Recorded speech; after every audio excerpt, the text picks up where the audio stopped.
Hello and welcome once again to Red Gaming Tech. My name is Amata and this time I'm bringing you an overview of the Microsoft E3 2015 conference.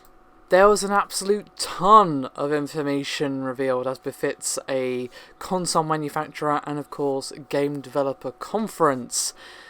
And I've got quite a bit to discuss, so I'm just going to get on with it. Now, there were quite a few Xbox One exclusives and also some timed exclusives as well, and ones that were of course Xbox One and Windows 10 exclusive. However, of course, we have some new games announced, and the first one I'm going to talk about is Recall, which is by Keiji Inafune and Armature Studios, and seems to be basically set in a futuristic world as you have a woman and her robot dog who then sacrifices himself, and she then picks up the core that I guess is his heart, puts it in another robot, and they continue on. Sort of grapple hook, fast-paced gameplay. Looks like a third-person shooter, and was confirmed to be first party, and will be coming out in spring next year. Now, Phil Spencer then came onto the stage to deliver what I think was the hugest piece of news in a conference full of huge news, and to be honest with you, if Sony does not put a chess piece of this caliber on the board, Microsoft may have won E3 of this year with this one announcement, and that there is going to be an update to the Xbox One where it will actually have backwards compatibility.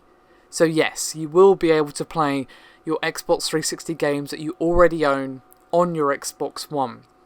It's going to be a library of games available at the start, and of course they're going to be adding more and more, digital games included of course, and of course you just pop your disc into the Xbox One and away you go, and will be available this holiday.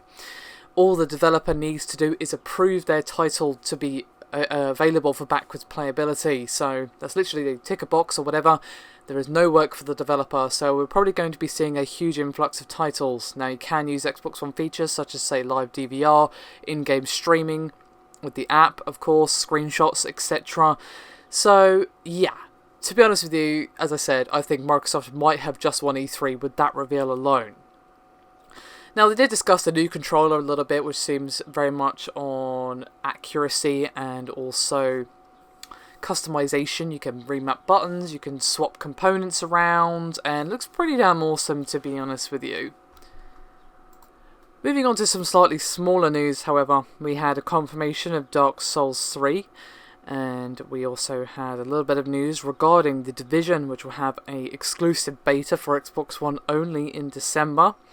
Rainbow Six Siege will have Vegas and Vegas 2-3 with it, of course tying back into that Xbox backwards compatibility, and also a release date of the 13th of October 2015. Now, for a while there was quite a bit of speculation that Microsoft were considering an early access style feature on the Xbox One, and they did confirm it and will be going by the name of Game Preview. Now, what's rather cool about this particular early access program, and in a way this makes it kind of win over Steam in a small way, is that you can get a free trial of any early access game for a short period of time. They didn't really say how long that free trial would last. I think it would depend on the length of the game, but let's just say a couple of hours, and then you can decide whether or not you want to put your money down while it's still in early access, or wait, or think this isn't for me. And just by having that free trial ability, it saves you all the hassle of buying a game and then it barely works or whatever, like happens a lot on Steam Early Access. You can sign up for it today. And of course, the one and only DayZ will be there as well as his new game by the name of Ion, which is set in space. Of course, they showed off the very first gameplay for Rise of the Tomb Raider as well, which we'll be showing on screen if I've done my job correctly. And I will admit, it looked pretty damn awesome. Seemed to begin in an icy setting with the familiar mechanics of using your ice picks to actually climb. You have, of course, a rope. You have a partner at the start of the game, and you have your rope attached to him. You can kind of swing from platform to platform. And as suits a Tomb Raider reboot game, things escalate and go bad very, very rapidly. There was even a glimpse of a few underwater sections as well, and of course some non-snowy areas, just like the original Tomb Raider reboot, which had a rather nice variety in the cars. It seems like that theme is very much going to continue on into Rise of the Tomb Raider. Now, they did say it was Xbox One console exclusive, so not looking very likely to become onto Sony, to be honest, or the PS4, should I say. It wasn't very likely to begin with, but yeah. Release date for that was November 10th, 2015. So, doing quite well with the old release dates. Next onto the stage, however, was a rather unexpected appearance from Rare. I know, we haven't seen them in quite some time.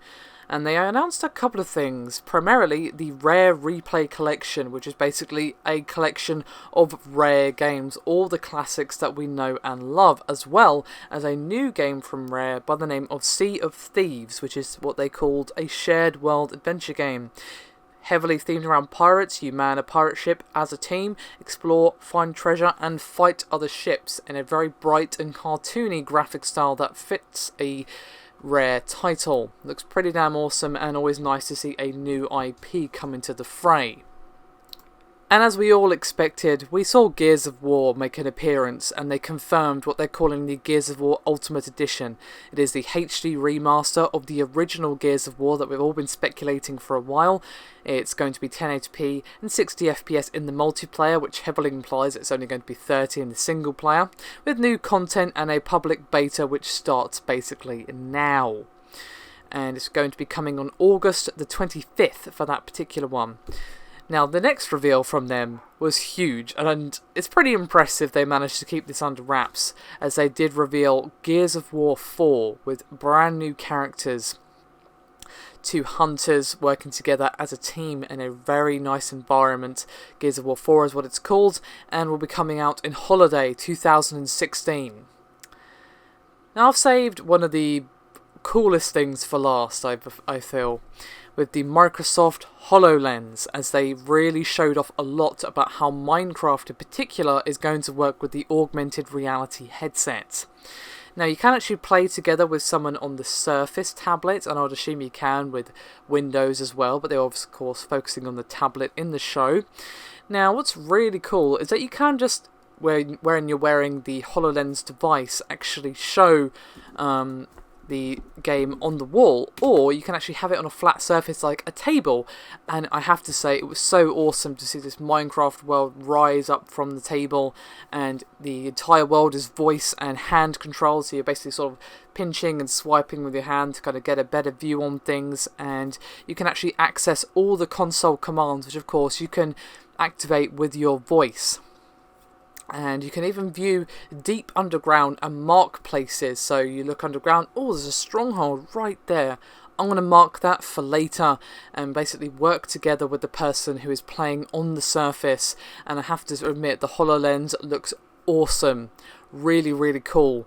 To be honest, Microsoft really threw the gauntlet down, to be honest with you. They put on an absolute showstopper. And to be honest with you, Sony has a hard game to beat. And as I said, it is going to be really, really difficult to beat those two simple words of backwards compatibility. That has been a heavy criticism of the next-gen consoles for a long time, and one of the most requested for both consoles. And now that Xbox have done it, if Sony don't have that up their sleeve, I think Microsoft just won. Of course, it's hard to say. We do have the Sony conference later on tonight, so of course we will find out just what Sony have up their sleeves. But I think they're going to be hard pressed to beat what Microsoft actually had to show. Everything looked so cool. HoloLens looked awesome. All the independent games that they showed off looked really, really cool. Lots of new exclusives, lots of old exclusives that we already knew about. And of course, lots of surprise reveals as well. I was not expecting to see backwards compatibility ever. So, it's on, I think. E3 is now kicking into high gear. I'll see you next time. Thanks for watching.